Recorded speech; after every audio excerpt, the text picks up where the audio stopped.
in 2001. September 11th happened. Now, these kids were losing their parents during 9/11. There was so much shift and change. There wasn't really anybody that I saw as a mentor. So at that moment, I decided that I was going to shift. Dr. Stephanie Duguid, a leadership cultural strategist and keynote speaker with more than 30 years of experience in education, athletics, and administration. Throughout her career, she discovered that many organizational challenges, including burnout, disengagement, and turnover, often stem from communication, connection, and culture. Today, she helps organizations build stronger leadership cultures through clear communication, trust, alignment, and consistency.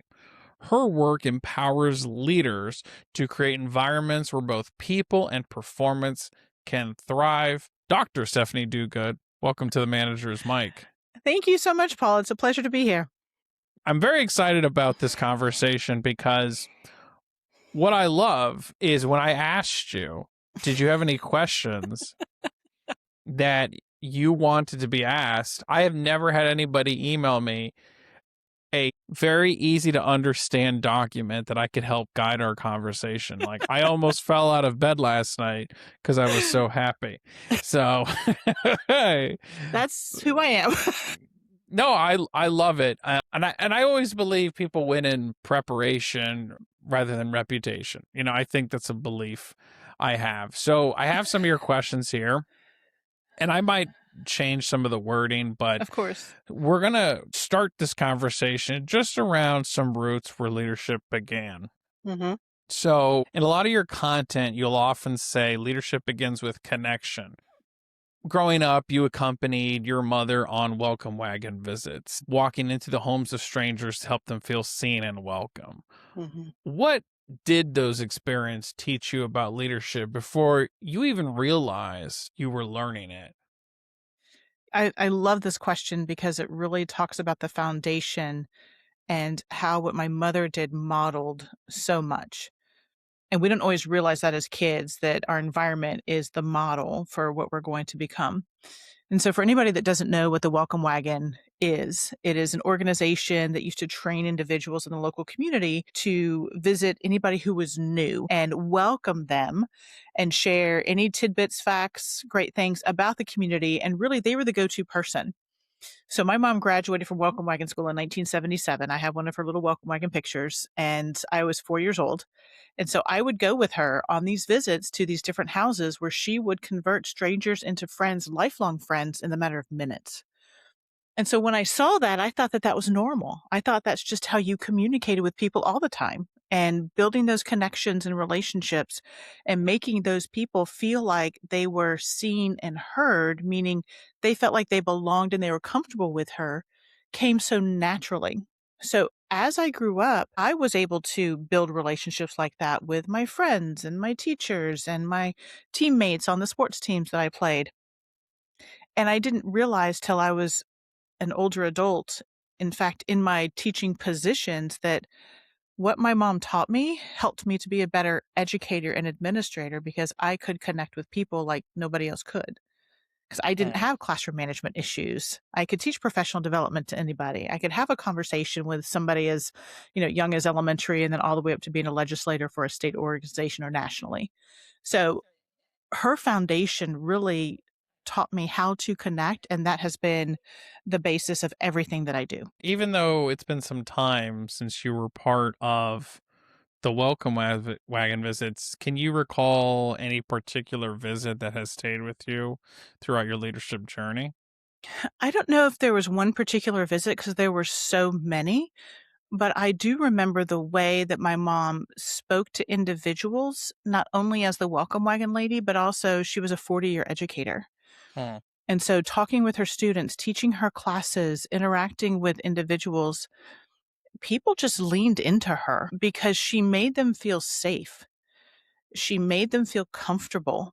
And I think that's what I remember the most because we had students, and I remember this vividly. We would have students live with us that had bad home lives so that they could finish out Oh, their high school career and move on to something else. She wow. would find jobs for students. She would create her own jobs at our house to do little things around the house to support students. So she really just met people where they were, heard what they needed, and found a way to support them.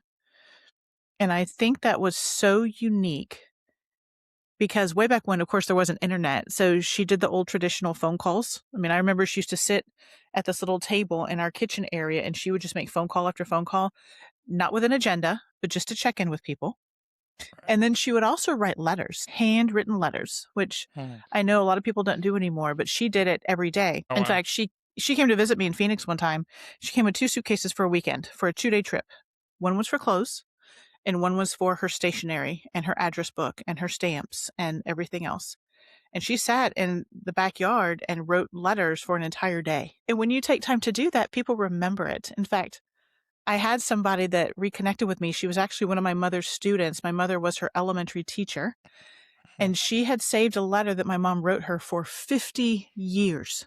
The Really? date on it was 1974, just after I was 1972, just before I was born. And she Hmm. saved it for 50 years. It's actually one that I have over on my side table.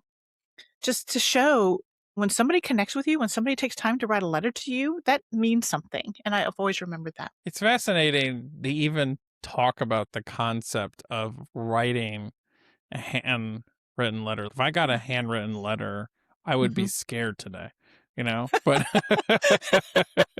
like, I mean, just because of the whole AI cloud, and I actually, the reason I'm excited about our conversation further is I have a lot of guests. Would you prefer to Stephanie or Dr. Duguid throughout our Oh, conversation, you can if I call me may Stephanie. ask? That's fine. Some Stephanie. people Okay. call me Dr. Stephanie. Some people call me Doc. It's just whatever Okay. you want. I know that there's a stigmatism sometimes with some people who have a doctorate. Like, for example, I've heard you should always ask if they want to be called doctor or not because of how Mhm. much work it takes. That's why I was curious. Yeah. Yep. Then I was going to ask your permission, but I think it's fascinating since your mother was a 40-year educator. She knew how to give deep relationships. One of your questions here called the palette in the classroom, and I want to peel the onion around this question. I think it's Mhm. interesting. It stands out. Mhm. You've shared the image of lying on a pallet in the back of your mother's classroom when you were sick. Mhm. What do you remember about watching her teach, and how did that quietly influence your leadership philosophy? And I encourage you, and pick any examples you want, and even like some questions she used to ask, because you said the Mhm. way she spoke to people. I'm Mhm. curious if there's any like key questions she would ask that you still do to this day, also within the heart of that question. So the palette in the classroom is when I was sick, my mom was a single mom. And so we didn't really have babysitters during the day. I couldn't stay home by myself because I was too young at that time. And so we would bring some blankets and a pillow and my stuffed animal and, all those things. And behind her desk, so I was between her desk and the chalkboard, Mm. we would create a pallet, a place for me to sleep or lay down, and I would lay there quietly while she was teaching, and I don't think you could do this anymore, but I would lay there while she was teaching and just listen. And of Mm. course, I was looking underneath her desk so I could see her move around the classroom and I could hear the students coming in and out. I didn't see all the faces all the time whenever I would do that. But back then it was the chalkboard. So she would come up to the chalkboard and do some things and then flow back into the students. And so a couple things that I remembered was one is that there was a lot of movement, meaning she didn't always stand at the front. She wasn't always pointing to the board. She wasn't always telling the students what was going on. She was engaging with them. She would ask open ended questions and pause for a response. She wouldn't give the answer. And if a student had a question, she would respond in a way that was so caring. It wasn't that nobody had a silly question, nobody asked something that was out of turn. She would always bring it back, but she would move around the room and flow from student to student. She didn't stay in one area. She didn't avoid anybody. And so they all felt that they had an equal opportunity to interact with her. At that time, I didn't realize it, but that is such an incredible way to manage a classroom. If you're always the leader and you don't interact with the individuals, you don't really know what they're feeling or thinking or anything that's going on in their mind. But if you take the time to go where they are And she could look at the board and go, "Oh, well, you can't see that," or, "Oh, this is, whatever." But she had different perspectives in the room because she flowed. Right. And she would also say, "Okay, Sally, that is a great point." Then she would share it with the class, or she would say, "Sally, would you like to share your idea?" My mom taught government economics and leadership. So there was Okay. a lot of Wow. interaction and communication in what they did. And the other thing that mom did is at the end of the year, they had a trip called Close Up, where they took the local students, juniors and seniors, to Washington, D.C. Mm. And so mom was at a huge Texas high school in Texas, or in Texas, in Stafford, Texas. And she would take these students to DC. And this was several of the high schools. So this was 200 to 300 students that would emerge onto DC, and they were close up to the government interaction. So they would meet with their legislators, they would go to chamber meetings, they would, all of these things, have tours of all the governmental facilities. And so mom, in her interactions, not only did she talk about it in the classroom, but she would go every single year, and it was a week-long trip. She would show them for real what it was like. And I Right. thought that that was just such a cool opportunity that students had. I mean, that's more often happening now. People travel all over the world and you can see so many things virtually. But Yeah. back in the 70s and 80s, that was very unique. And for her to have that type of relationship with her students, that, they too kept in touch with her for years.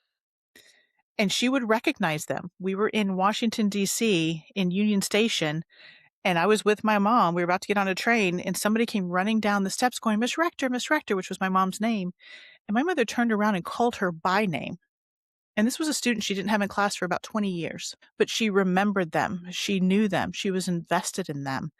And I just thought that was such an incredible gift that she had. The way you talk about your mom, I'm assuming she's no longer with us. Is that Correct. fair to Yep. assume? Correct. And I don't know how long ago that was. I don't think you ever get over that. Hmm. I just want to say, I don't know if it's too late to say sorry for your loss, but It's I'm never too gonna, late. right? Yeah. I'm curious if your mother was with us today, since she's such an important part of your leadership and making you the success you are. Seeing everything we're seeing today, what do you think she'd have to say with everything going on?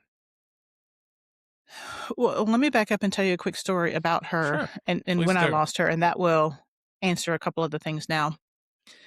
So I mentioned that mom was government economics and leaderships. She was so involved in the political side, in that she was a supporter. She never shared if she was one party or the other because she was in a classroom, letting students make their own decisions. But whenever we would go to Washington, D.C., my grandmother happened to live there as well. So she knew, she grew up in the area. And we would always go to see our state representatives and our state senators. One of my mother's student teachers was our our national representative's wife locally. So she was like really involved in politics and kind of saw it from both sides.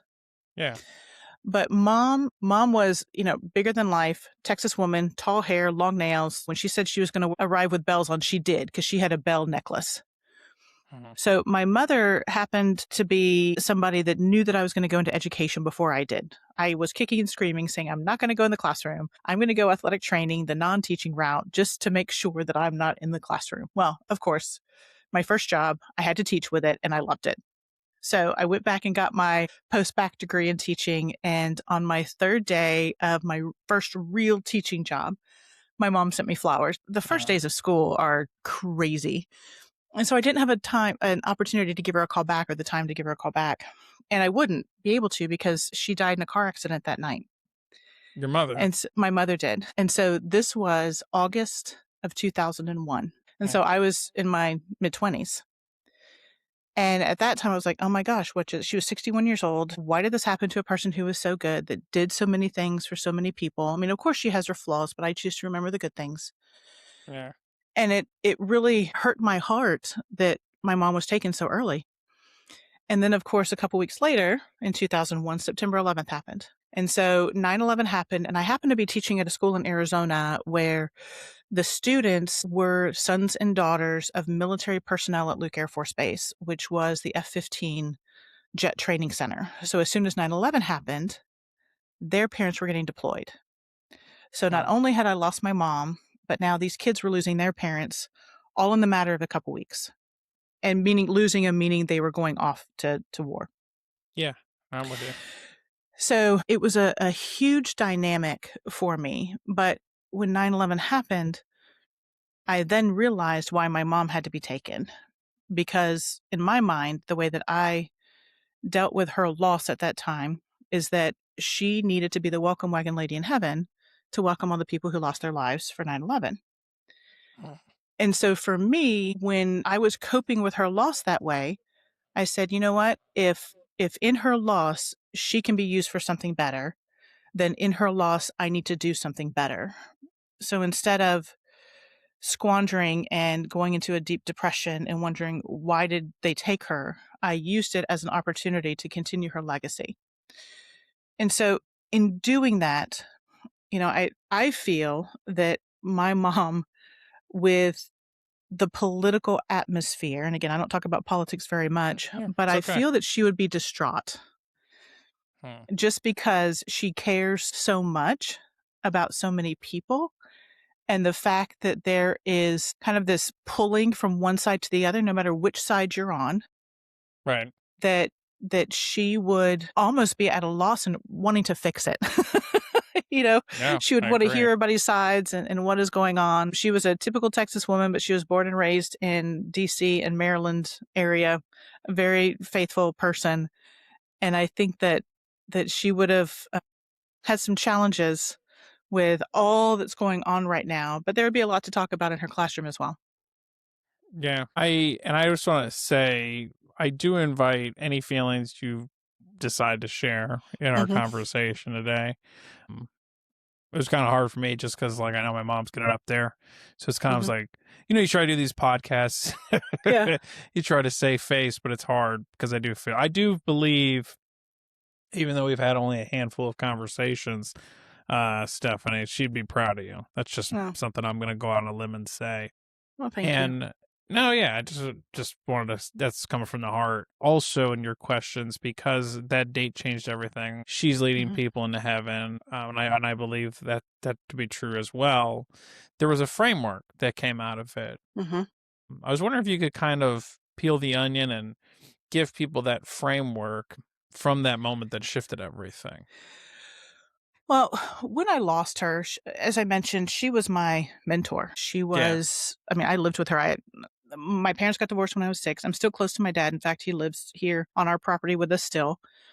But when I lost mom, I wanted to find another mentor. And Hmm. of course, you look at all the ones that are, out there that are publicly there, Tony Robbins and, Yeah. John Maxwell and all these other things. They were all men.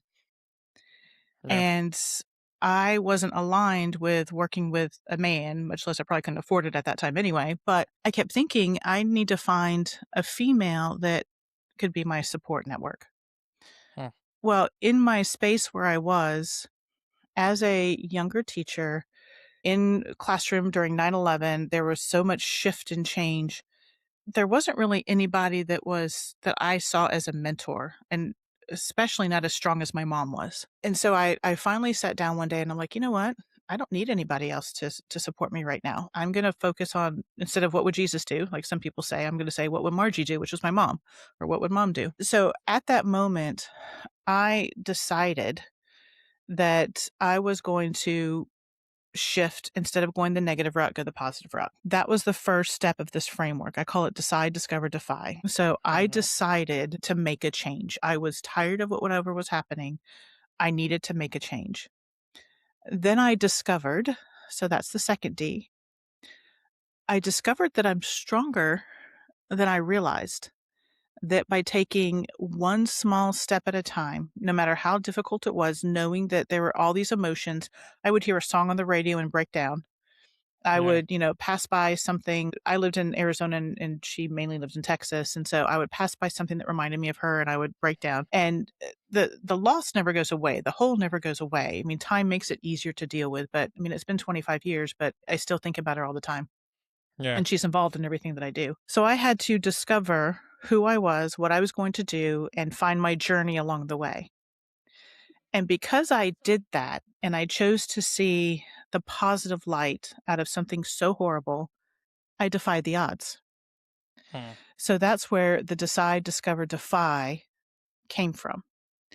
Now, at the same time, that actually morphed into more. When I was discovering, there was a whole bunch of stuff I was doing.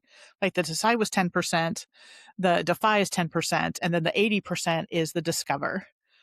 And so as I was going through that process and as I went through my professional career, I realized that I was sharing some of my steps with others. I became a mentor to others. And when I was finally the administrator at a college and I was serving other emerging leaders coming from the classroom into administration, I was using the same framework that wasn't a framework yet. And so that discover piece really morphed into something I call the leadership dance, which is a whole other series of steps that you can go through to really figure out who you are as a leader. And it takes you through all the steps until you can not only empower yourself, but empower others. There's 10 steps that are involved in this. And so that all came from my mom being the model that she was in my life. And then as a single mom, all the obstacles that she overcame and always had a smiling face, always saw the opportunity in everything. And you had asked before, what were some questions that she would ask me? And it was never, "How was your day?" It was, Hmm, "What is something that inspired you today?" Or, "How did you support one of your friends today?" I Or, like that. yeah, or, it was never a yes or no question. It was always more of a conversation. And she did it in a way that it was very respectful and it was engaging. And it wasn't that she was, my powerhouse mom and she was authoritative and all of those things. But it was a conversation where she respected who I was and she respected my answers. And if there was a concern with one of my answers, we would have a conversation about it.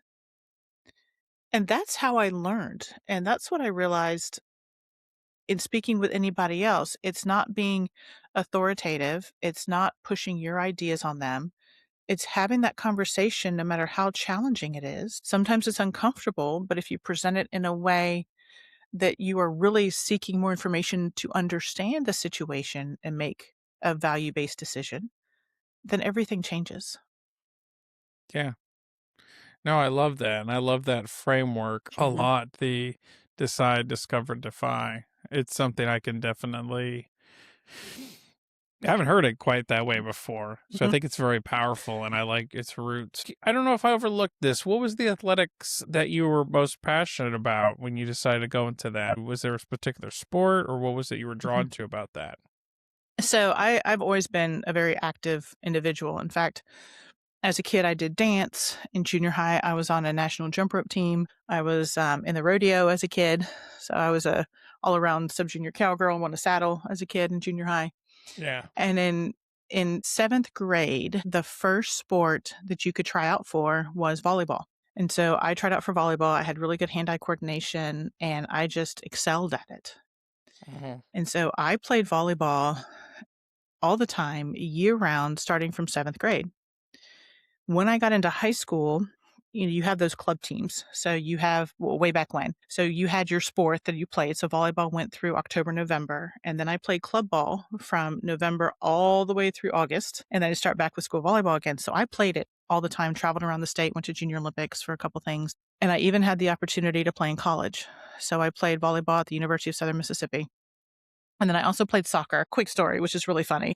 Yeah, please do. Never played soccer in my life, never, but the freshman volleyball coach was the varsity soccer coach, and the goalie that we had hurt her knee, and so she had to have an ACL surgery. So my coach said, "Hey, Stephanie, you've got great hand-eye coordination. Just come on out, come on out and play soccer with us." I'm not gonna run. That is not my thing. I don't like running long distances. She's like, "No, no, Yeah. no, no. You're in the goal. You're just gonna stand there." I said, "Okay." I said, "What do I do?" She said, "Keep the ball from going in." I said, "I can do that." So the first ball comes at me, and of course, I pass it out like a volleyball pass. She goes, "No, no, no, Yeah. no. You can catch the ball." I said, "Oh, I didn't think you could use your hands." She goes, "Goalies can." So this was I think my junior year of high school, and I was on varsity all 4 years in volleyball. And so I was like, "Oh, I can catch it." And I was long. I'm 5'9", so I mean, I could cover the goal pretty well. Yeah. I ended up making all district Oh both wow. years that I was in high school just because of the hand-eye coordination. I don't know. But it was a lot of fun to play that. I never played soccer again, but volleyball was my love.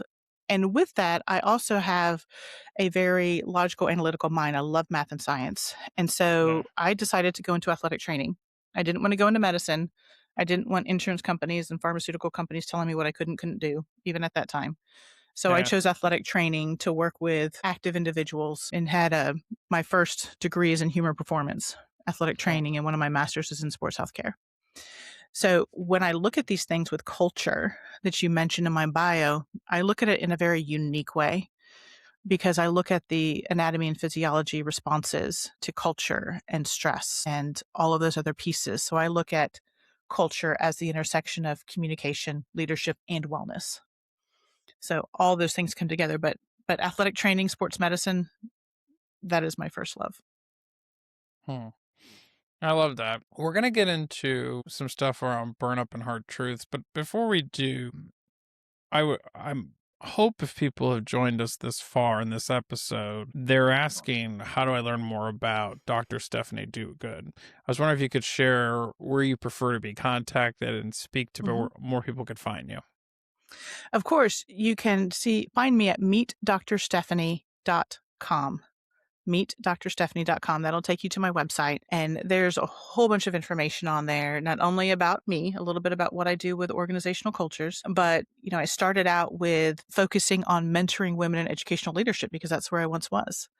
So I have a Hmm. mentorship program, and then I also do a lot of keynote speaking. So no matter how somebody wants to work with me, that is the best place to find me and find the direction to get in touch with me. And also LinkedIn. I mean, I'm on LinkedIn, love LinkedIn. So you can find me there, friend me, and we can move on from there. Yeah, absolutely. And I'll put links and everything to the show notes. And for those who are watching, when I edit, there's usually a pop up on the screen as well. So you mentioned you grew up on, I think it was like cowboy type culture. So I was Partially. wondering, is this making you more comfortable, this background I have Yeah, with black hat these? is what I would have. Okay, this one. Okay, this one. I know there's a brown one for like the fall. That's why I was just curious. Yeah. I used to wear them with guests. The challenge was one time it messed up. So now I did Mhm. this so that way I could hear everything the guest was and see the star. Yes. Mm. So I want to talk about burnout and some hard truths about Hmm. leadership. So you've spoken openly about burnout with institutions and organizations. What did that season teach you about boundaries? And I'm gonna highlight the word boundaries because I think it's super important Hmm. about boundaries, values, and self-preservation when it comes to a burnout season. This is such an important topic. When we look at, and this doesn't have to be just institutions, meaning educational. This is anywhere. When computers came out, and I'm kind of dating myself, I was in the world before there was a lot of computers. It used to be just doing a couple of data points and that was it. But when computers came out, we thought that they were going to be such an asset to give us more time back. But as we have developed and there's been so much more, it has really created a challenge with time because you're expected to do more because you have access to the technology.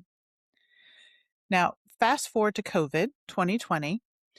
We were kind of, clicking along. Everything was normal. Yes, we were stressed. But when COVID happened and you had this abrupt shift in the way that institutions were run, and I'll go back to the educational institution. Before it was, let me meet up with my students. I can do things in person. I can put some things online, grades, a couple activities, submit grades, submit attendance, the interaction of the website. That was, in general, that's pretty much what you did. Right. But when COVID happened, we went from like, these are random numbers, these aren't specific. No, yeah, you're We fine. went from like 30% people online to 100% online in a day. Yeah, that was crazy.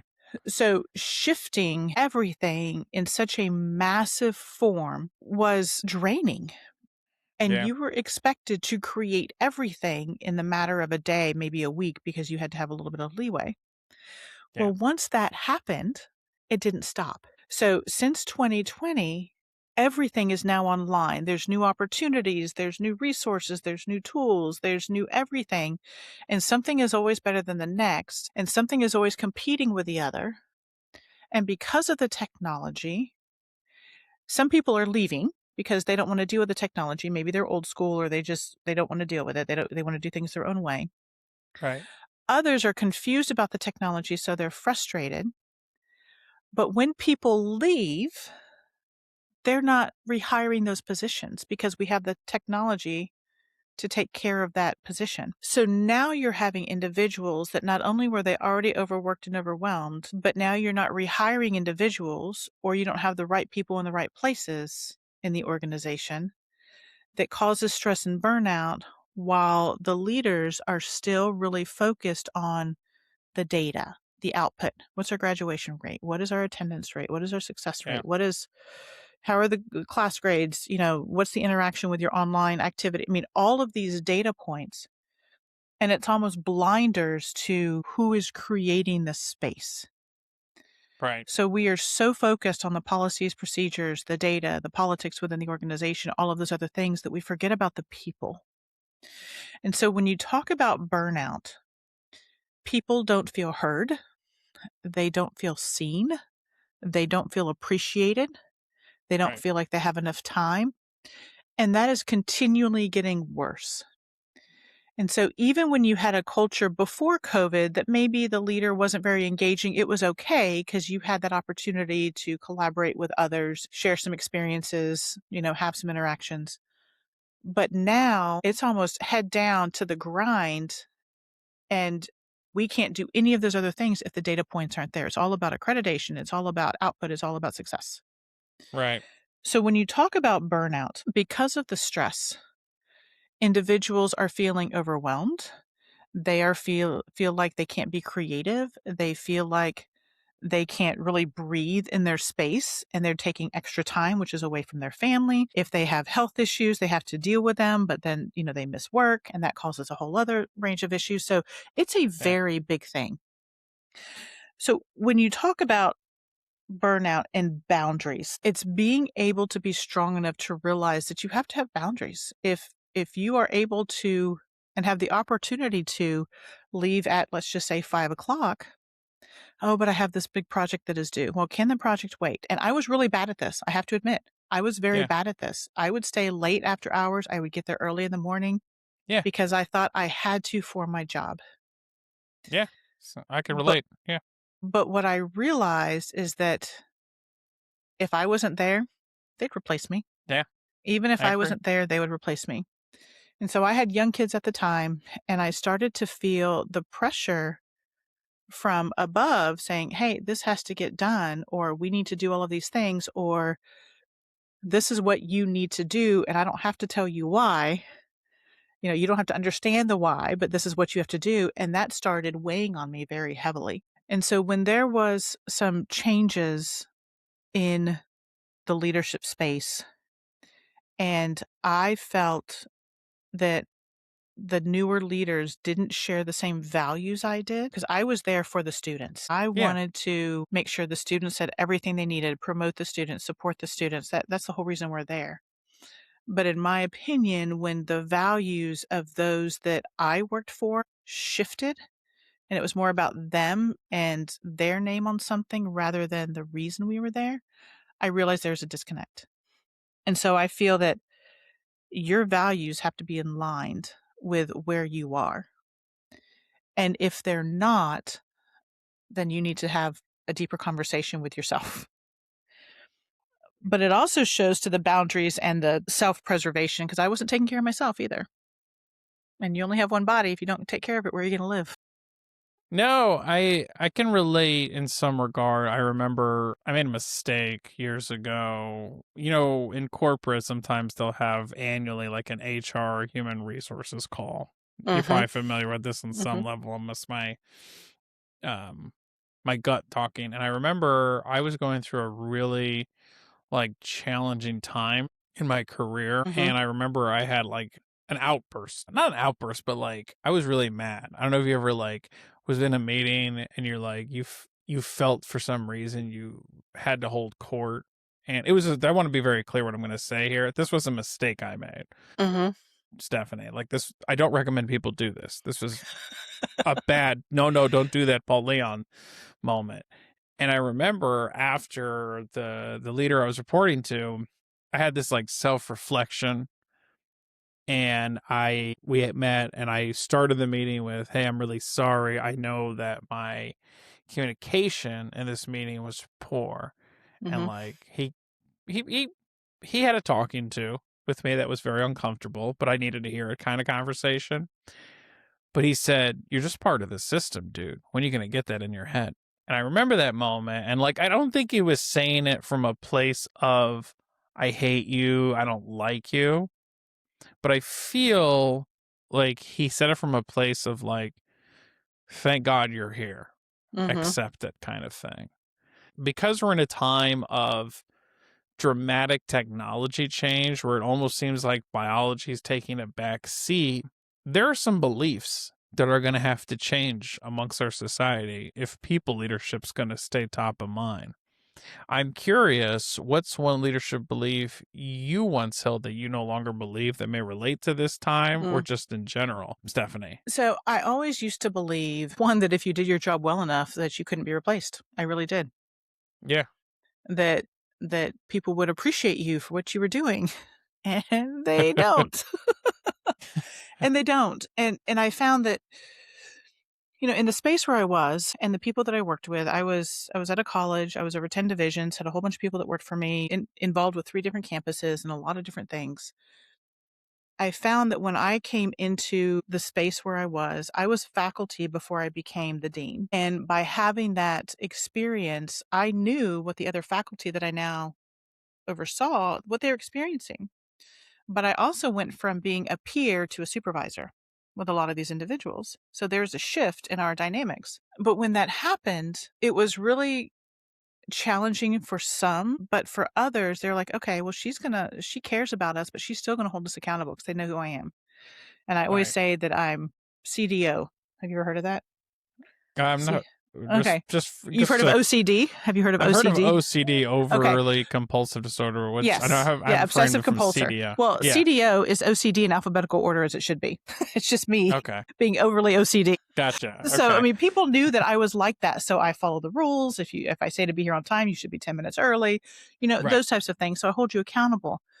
But there's a difference in holding someone accountable and holding someone accountable with love. You can hold somebody accountable and say, "You were late. You can't be late again. I'm going to write you," versus, "Hey, I noticed that you were late this morning. Is everything okay?"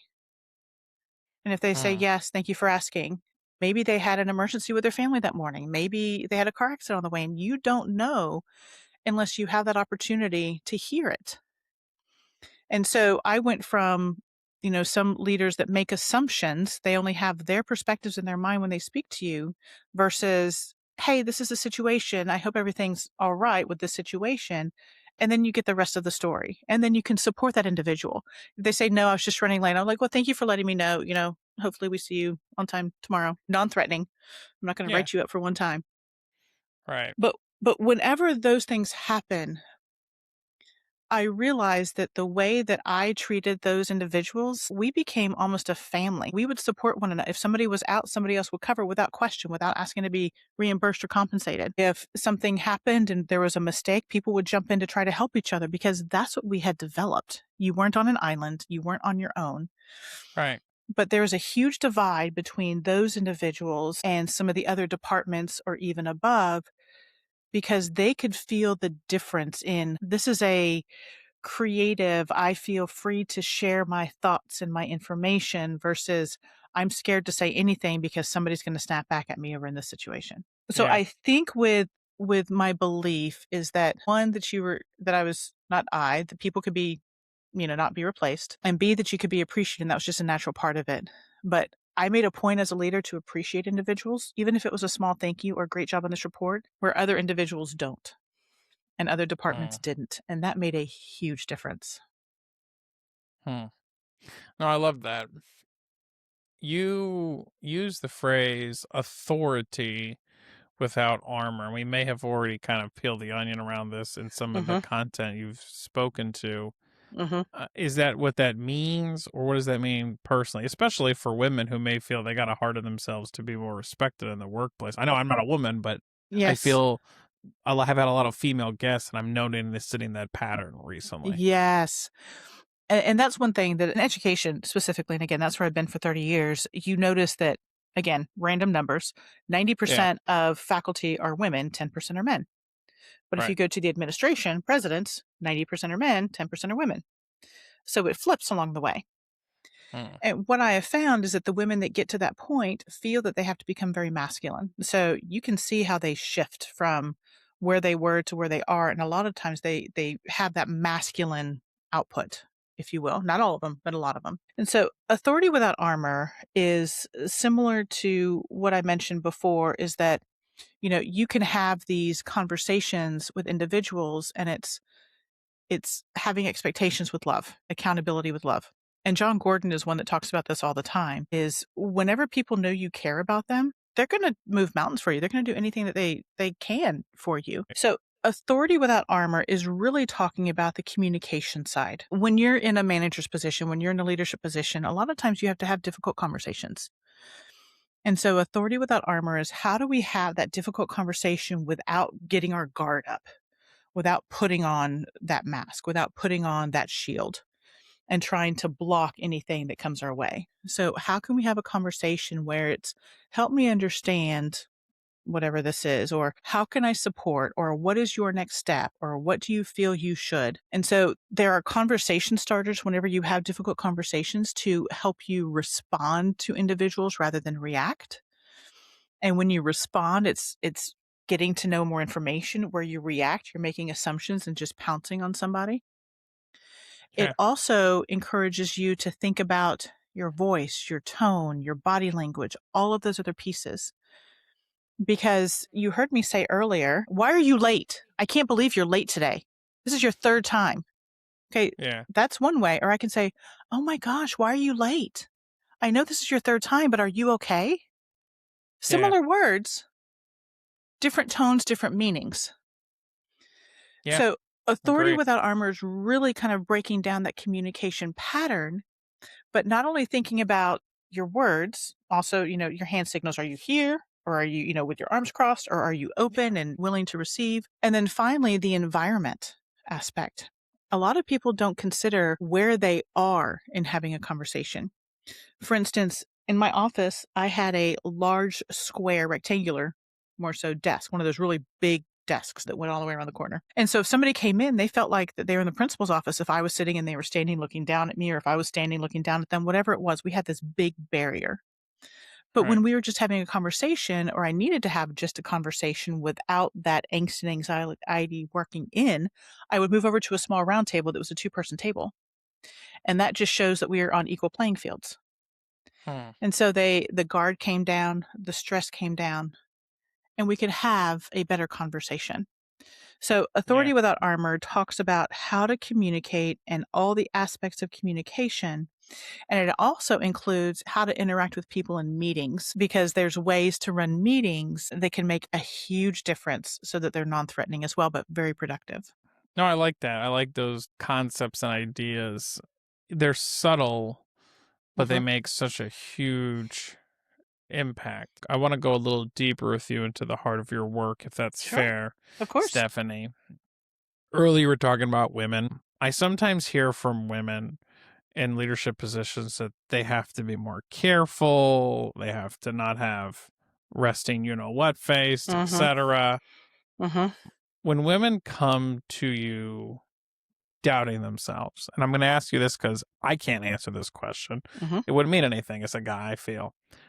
What do you see in them that they often cannot see yet, despite all these blinders of like all the stuff you had said? What are three things if you had to like, this is one, two, three for women? I was curious about that question.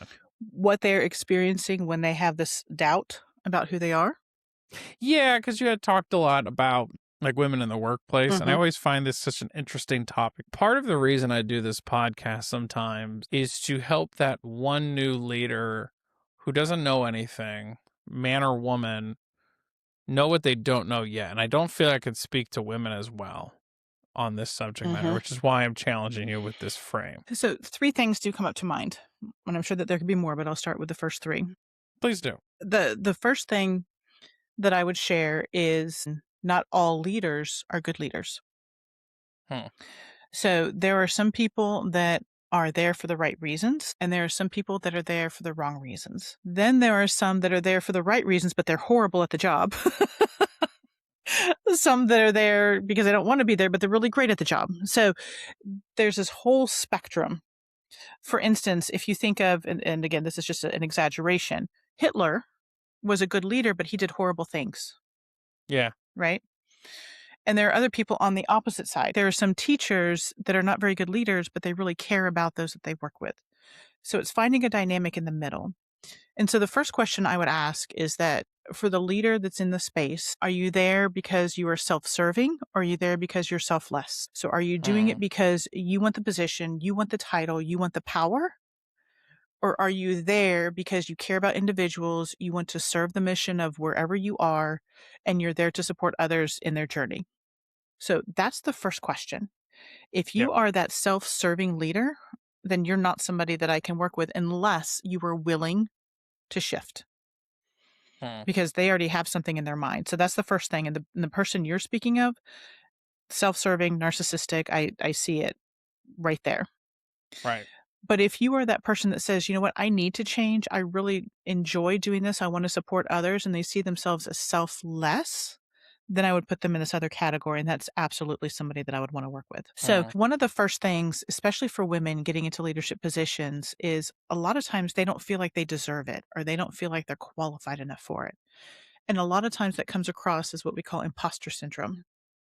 You don't right. feel like you're deserving of that. And that comes from a history of women being told that they have to do one thing or be one mold. You're the teacher. You're not the leader. You're not Right. in charge. You're the teacher, or you're the nurse, or you're, the social worker, whatever it might be.